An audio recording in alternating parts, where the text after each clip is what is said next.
Hi everyone, कैसे आप सारे। Hope you all are good. And आज की हमारी वीडियो फिजिक्स की बीएससी सेम फर्स्ट की स्टोक्स थ्योरम पर है।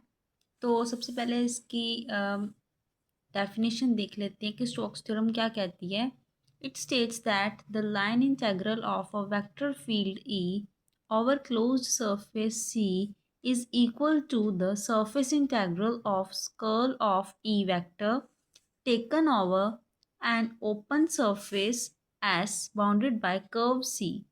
देखो, स्टोक्स थ्योरम में हमने एक डायग्राम करनी है। ये एक स्फेरिकल टाइप का एक सर्कल हमने मतलब ड्रॉ किया है। उसमें हमने लाइंस ड्रॉ करनी है लाइक दिस, जैसे मैंने की हुई हैं exactly this types of lines. और ये हमारे एरोज हैं, ये एक दूसरे की तरफ जा रही हैं। तो आपको सेम इसी तरह डायग्राम ड्रॉ करनी है जिसमें हमारा ये ई वेक्टर है, ये सी एंड ये डी एल। ओके, तो उन्होंने जैसे बोला डेफिनेशन के अकॉर्डिंग कि ये जो सबसे पहले एक और चीज़, ये ना गॉस डाइवर्जेंस थ्योरम की तरह ही स्टोक्स थ्योरम होती है। बहुत ही सिमिलैरिटीज़ होती हैं दोनों थ्योरम्स में, तो आपको आसानी होगी, इतनी मुश्किल नहीं लगेगी।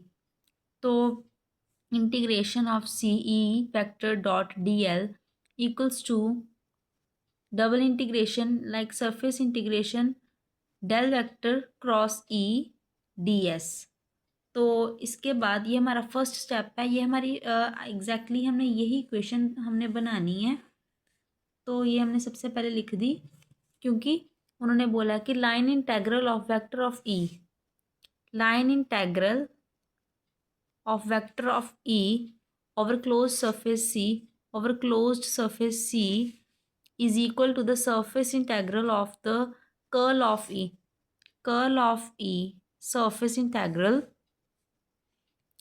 Over open surface S, over open surface S और डी एस इस तरह, क्योंकि यही इसका डिफ्रेंशिएट हो रहा है। तो consider any surface S having its boundary closed surface C, it is placed in electric field E vector, so the line integral of vector E along the closed surface C is closed integration like this E dot dl, line integral of E dot dl over C।